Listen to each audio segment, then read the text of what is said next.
오늘 아침에 나눌 하나님 말씀은 사무엘상 2장 22절부터 36절 말씀입니다. 사무엘상 2장 22절부터 36절 말씀 우리 함께 찾으셔서 한 목소리로 읽도록 하겠습니다. 사무엘상 2장 22절부터 36절입니다.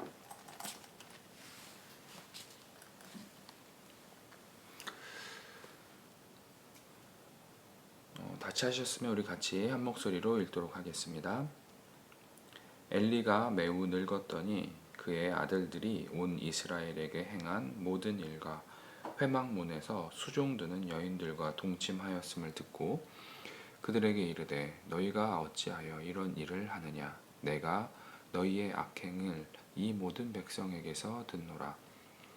내 아들들아 그리하지 말라. 내게 들리는 소문이 좋지 아니하니라. 너희가 여호와의 백성으로 범죄하게 하는도다. 사람이 사람에게 범죄하면 하나님이 심판하시려니와 만일 사람이 여호와께 범죄하면 누가 그를 위하여 강구하겠느냐 하되 그들이 자기 아버지의 말을 듣지 아니하였으니 이는 여호와께서 그들을 죽이기로 뜻하셨음이더라. 아이 사무엘이 점점 자라매 여호와와 사람들에게 은총을 더욱 받더라. 하나님의 사람이 엘리에게 와서 그에게 이르되 여호와의 말씀에 너희 조상의 집이 애굽에서 바로의 집에 속하였을 때 내가 그들에게 나타나지 아니하였느냐. 이스라엘 모든 지파 중에서 내가 그를 택하여 내 제사장으로 삼아 그가 내 제단에 올라 분향하며 내 앞에서 에봇을 입게 하지 아니하였느냐. 이스라엘 자손이 드리는 모든 화제를 내가 내 조상의 집에 주지 아니하였느냐. 너희는 어찌하여 내가 내 처소에서 명령한 내 제물과 예물을 밟으며 내 아들들을 나보다 더 중히 여겨 내 백성 이스라엘이 드리는 가장 좋은 것으로 너희들을 살찌게 하느냐. 그러므로 이스라엘의 하나님 나 여호와가 말하노라. 내가 전에 내 집과 내 조상의 집에 내 앞에 영원히 행하리라 하였으나 이제 나 여호와가 말하노니 결단코 그렇게 하지 아니하리라. 나를 존중히 여기는 자를 내가 존중히 여기고 나를 멸시하는 자를 내가 경멸하리라. 보라, 내가 내 팔과 내 조상의 집 팔을 끊어 내 집에 노인이 하나도 없게 하는 날이 이르리지라. 이스라엘에게 모든 복을 내리는 중에 너는 내 처소의 환난을 볼 것이요 내 집에 영원토록 노인이 없을 것이며 내 제단에서 내가 끊어 버리지 아니할 내 사람이 내 눈을 쇠잔하게 하고 내 마음을 슬프게 할 것이요 내 집에서 출산되는 모든 자가 젊어서 죽으리라. 내 두 아들 홈리와 비느하스가 한 날에 죽으리니 그 둘이 당할 그 일이 내게 표징이 되리라. 내가 나를 위하여 충실한 제사장을 일으키리니 그 사람은 내 마음 내 뜻대로 행할 것이라. 내가 그를 위하여 견고한 집을 세우리니 그가 나의 기름 부음을 받은 자 앞에서 영구히 행하리라. 그리고 내 집에 남은 사람이 각기 와서 은 한 조각과 떡 한 덩이를 위하여 그에게 엎드려 이르되 청하노니 내게 제사장의 직분 하나를 맡겨 내게 떡 조각을 먹게 하소서 하리라 하셨다 하니라. 아멘. 오늘 아침에는 하나님을 존중히 여기는 삶을 삽시다 라는 제목으로 함께 읽은 사무엘상 2장 22절부터 36절 말씀을 나누기를 원합니다. 오늘 본문은 어제 살펴본 엘리의 두 아들 홈리와 비느하스가 제사장의 위치에서 하나님께 드려지는 제물을 착복한 죄에 이어서 오늘은 회막문에서 수종드는 여인들과 동침한 죄에 대해서 지적하고 이로 인해 엘리 제사장의 집안에 내려지는 하나님의 징계와 그 사이에서 사무엘은 여호와와 또 사람들에게 은총을 받으며 성장하는 내용을 전하고 있습니다. 본문을 단락별로 구분해 보면 먼저 22절부터 25절은 엘리 제사장의 두 아들들이 지은 죄와 엘리 제사장이 아들들을 책망하는 내용입니다.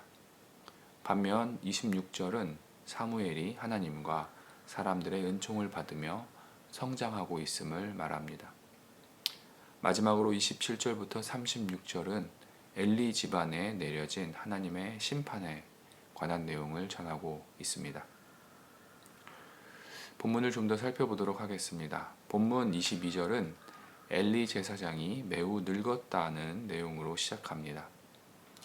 사무엘상 4장 15절을 보면 엘리 제사장은 98세에 죽었기 때문에 엘리 제사장이 늙었다는 것은 그가 더 이상 그의 아들들을 통제할 수 없는 상태에 이르렀음을 말합니다.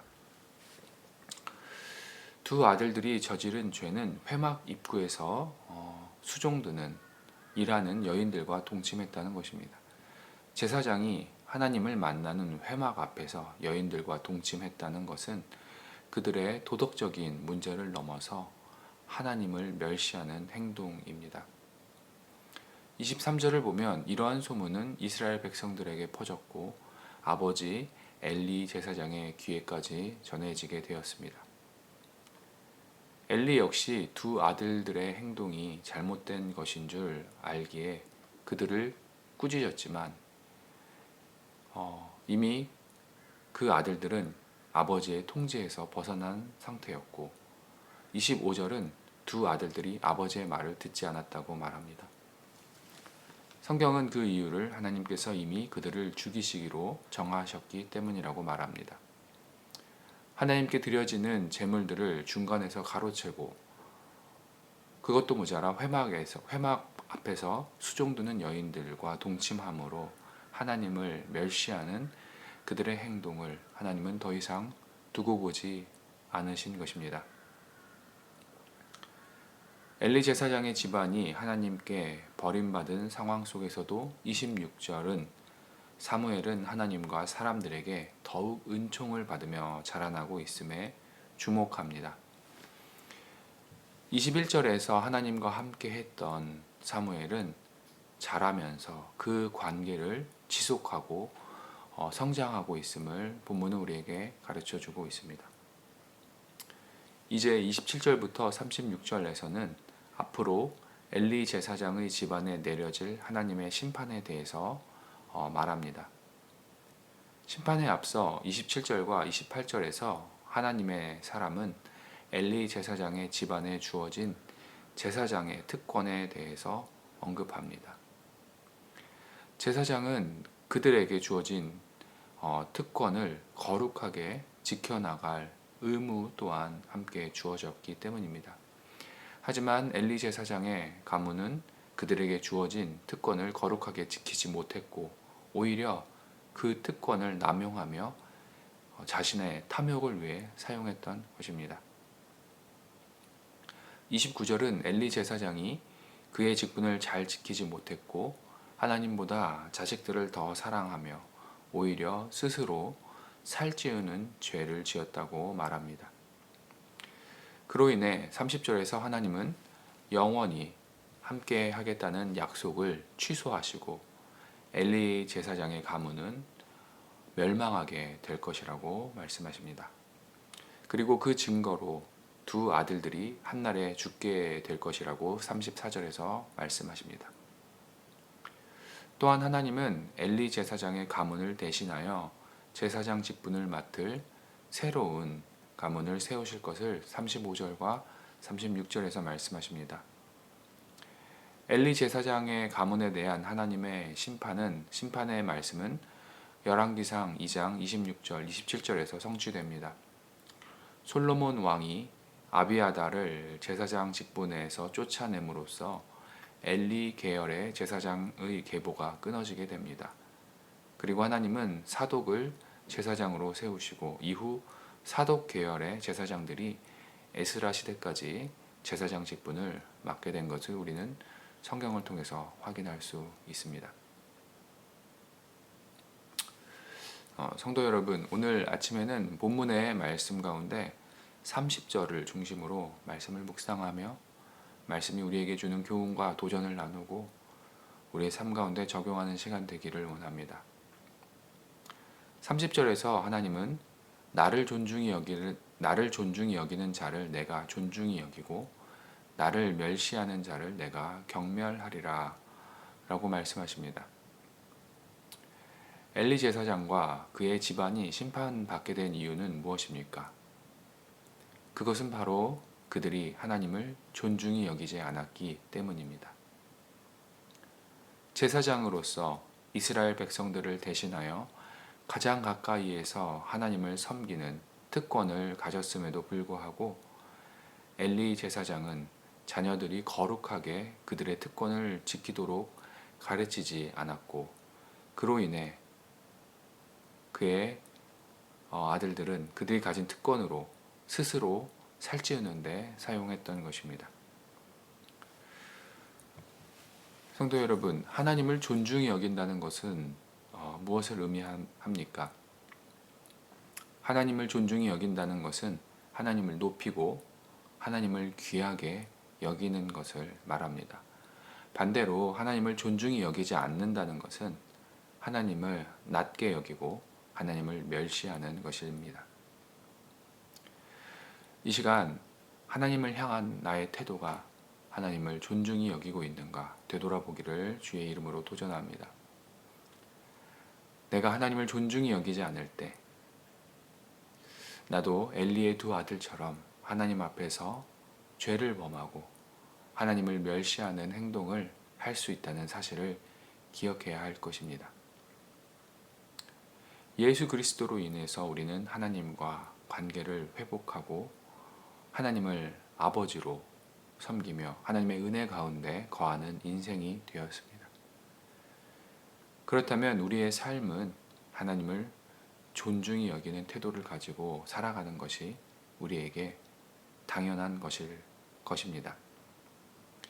그럼에도 불구하고 여전히 나 자신을 위해서 나 스스로를 살찌우는데 더 열심을 낸다면 그것은 나를 위한 삶, 하나님보다 나를 더 존귀히 여기는 삶이 되는 것입니다. 하나님 앞에서 잘못된 행동, 올바른 생각이 아닌 줄 알면서도 그것을 멈추지 않고 계속한다면 그것은 하나님을 존귀히 여기는 것이 아닙니다. 그리고 내가 하나님을 존귀히 여기지 않는다면 하나님은 엘리 제사장 가문에 개입하셨던 것처럼 나의 삶에도 개입하실 것입니다. 그러기에 우리는 하나님을 존중히 여기는 삶을 살아야 합니다. 하나님을 존중히 여기는 방법 중에 하나는 하나님의 뜻에 합당한 삶을 살아가는 것입니다. 하나님의 말씀을 귀하게 여기고 그것을 내가 거룩하게 지켜나가기 위해 노력할 때 나의 삶은 하나님을 존귀히 여기게 되는 것입니다. 더 나아가 나의 삶의 영역 속에서 어떻게 하면 하나님을 높이고 어떻게 하면 하나님을 귀하게 대할 수 있을지 우리는 성령님께 지혜를 구하며 담대히 그것을 행하는 삶을 살아야 할 것입니다. 성도 여러분, 오늘도 하나님이 나에게 허락하신 이 하루를 하나님의 명령과 하나님께서 나에게 허락하신 그 사명을 순종으로 따르며 나 자신의 욕심을 살찌우기보다 하나님을 높이는 삶, 하나님이 영광받는 삶으로 담대히 나아가시기를 주님의 이름으로 도전합니다. 그래서 우리 모두가 하나님을 높이는 삶, 이 세상의 어느 것보다도 하나님을 귀하게 여기는 삶을 사시기를 주님의 이름으로 소망합니다. 함께 기도하시겠습니다. 하나님, 내가 하나님을 존귀히 여기는 삶을 살아가기를 원합니다. 하나님을 존중하는 삶을 살아가기를 원합니다. 주님께서 나에게 허락하신 그 은혜로 인해서 하나님의 자녀된 내가 하나님의 말씀에 순종함으로 또 하나님의 뜻을 따름으로 아버지를 높이는 삶 살아갈 수 있도록 인도하여 주시옵소서.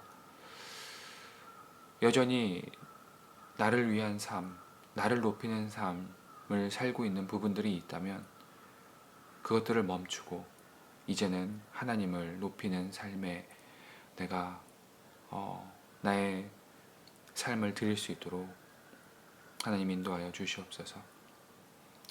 그래서 하나님이 영광 받으시고 또 하나님이 이 세상에서 존귀히 여기는 그러한 나에게 주어진 그 일들을 잘 감당하기에 부족함 없도록 성령 하나님 오늘도 나의 삶을 인도하여 주시옵소서. 감사드리며 살아계신 예수 그리스도의 이름으로 기도했습니다. 아멘. 하늘에 계신 우리 아버지여, 이름이 거룩히 여김을 받으시오며 나라가 임하옵시며 뜻이 하늘에서 이루어진 것 같이 땅에서도 이루어지이다. 오늘날 우리에게 일용할 양식을 주옵시고 우리가 우리에게 죄 지은 자를 사하여 준 것 같이 우리의 죄를 사하여 주옵시고 우리를 시험에 들게 하지 마옵시고 다만 악에서 구하옵소서. 나라와 권세와 영광이 아버지께 영원히 있사옵나이다. 아멘. 이 시간 우리 합심하여서 기도하는 시간 갖도록 하겠습니다. 우리가 계속해서 기도하는 것처럼 이 나라와 이 민족을 위해서 우리가 기도하기를 원합니다. 또한 열방의 복음 증거를 위해서 기도하고 또 그것을 위해 수고하시는 선교사님들을 위해서 우리가 중보하며 기도하기를 원합니다. 그리고 우크라이나에서 일어나고 있는 전쟁이 멈추고 또 그 땅에 평화와 회복이 임하기를 기도하기를 원합니다.